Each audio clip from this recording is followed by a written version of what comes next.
Hey, this is Jordy from the MeidasTouch Network, and today I converted a troll. No, I'm serious. The story gets a little bit wonky, so hang in there with me. So, as you may know, I like to keep my DMs open, especially on Twitter, because it's a great way to engage with, the pro-democracy coalitions out there, the Meidas Mighty, and the MeidasTouch community at large. Oftentimes people share ideas or just say what's up. It's awesome. The downside about keeping my DMs open is that I often, daily, get trolly messages, just like really hateful, nasty stuff. Whatever, I guess it comes with the territory. So anyway, I'm scrolling through my Twitter today, looking at my DMs, and I noticed there's been this one account that just won't shut up, that keeps DMing me. So I finally click it, and I noticed that this thread goes all the way back to July. And his very first DM to me, and trigger warning because it's gross, he goes, "If you support abortion, then why didn't your mom have one?" Okay. And then about a weekish later, he replies, "Damn, dude, you're dating your mom? You poor thing. You that lonely?" Yo, what's this guy's obsession with my mom? And so today I look at my DMs and lo and behold, another message from this person. And he goes, "You suck, bro." And I have had enough. All right, I'm engaging. Gloves are off. So I reply, "Cry more." Typical. And then he says, "You really think Biden is all that?" And I go, "Buddy, unlike you, I don't obsess over one person. Instead, I look at how policies can help as many people as possible and look to give people more rights instead of take them away." And to which he said, "Well, who said I obsess over one person? If anything, you're obsessed with Donald Trump. It's all you talk about." To which I say, "The person who tried to overthrow democracy? Yeah, I think folks should talk about that. Also, you've been in my DMs since July. I'd say that you have the obsessive tendencies." Which he actually concedes, and he goes, "Okay, but Biden has torn this country apart. He campaigned that he would unite us, and he hasn't." To which I said, "Look, I suggest that the person who led the insurrection against our Capitol building that day, that person was the person who tore our country apart."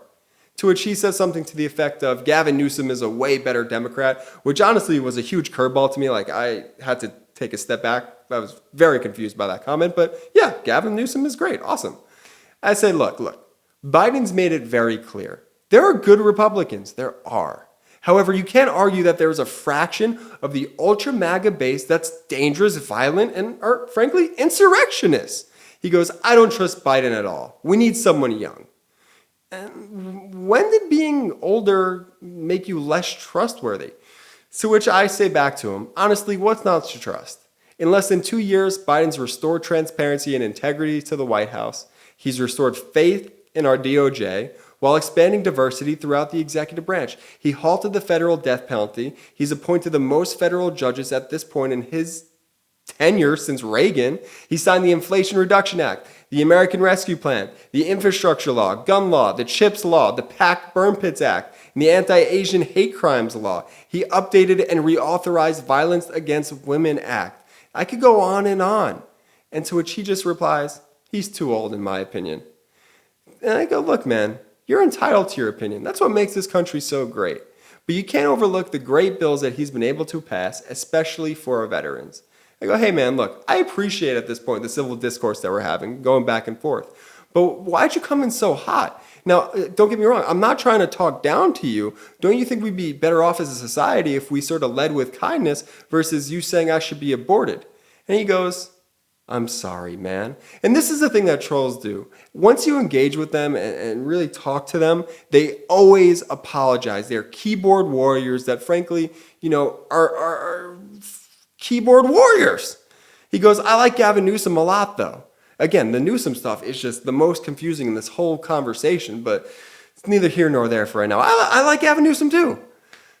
So I go, "Look, it's all good, man. I'm just a real person. Probably not too different from yourself in the fact that we both care deeply about this country and we want to leave it for our grandchildren and our kids better off than when we got here. Now, we might have different beliefs and policy, but at the end of the day, I think we both could agree that we want this country to succeed." And he says, "Amen, brother." And he likes my message, and he hasn't DM'd me since. So here's the thing, and this is my big takeaway for you still listening here. We've had the absolute pleasure and honor of speaking with Dr. Stephen Hassan. Now, he was a former Moonie. If you don't know the Moonies, they're a big-time cult. Now, he's dedicated his entire life into cult deprogramming, Dr. Stephen Hassan has written many books about how to pull people out of cults. And so what's this takeaway? Why am I sharing this message with you tonight? Well, it's this. Look, everybody has somebody in their family that maybe has fallen off over these last few years, and it's been concerning to watch their downfall, whether they got mixed up in the algorithms and the propaganda, and who knows. I'm not making excuses for anyone in this ultra MAGA cult, but the biggest takeaway and learning that we've learned from Dr. Stephen Hassan is that you have to kill him with kindness. You have to be that ear. You have to try and understand why someone feels the way they do, why they feel so slighted that they would attack our nation's capital. And if you have a family member that, maybe wasn't there January 6th, but is still in that ultra MAGA base, and you want to pull them out, the way to do it is not to actually mock them, but really try and understand where they're coming from, even if it's completely illogical, which it no doubt will be. But the best thing that you could do is be that helping ear, be that lending ear. Sit with them and talk with them, and then just try and show them over time why the lunacies and why the propaganda they've been fed is so dangerous. Now, I'm not saying it's going to be 100% success rate, but I am telling you that this is advice coming from the world's renowned cult deprogramming expert. Kill them with kindness, be a lending ear, engage, have a civil conversation, and slowly, over time, you could pull them out of the cult.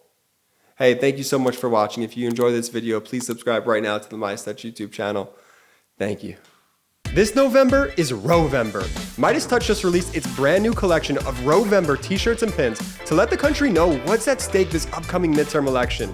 Go to store.MeidasTouch.com to grab yours. That's store.MeidasTouch.com.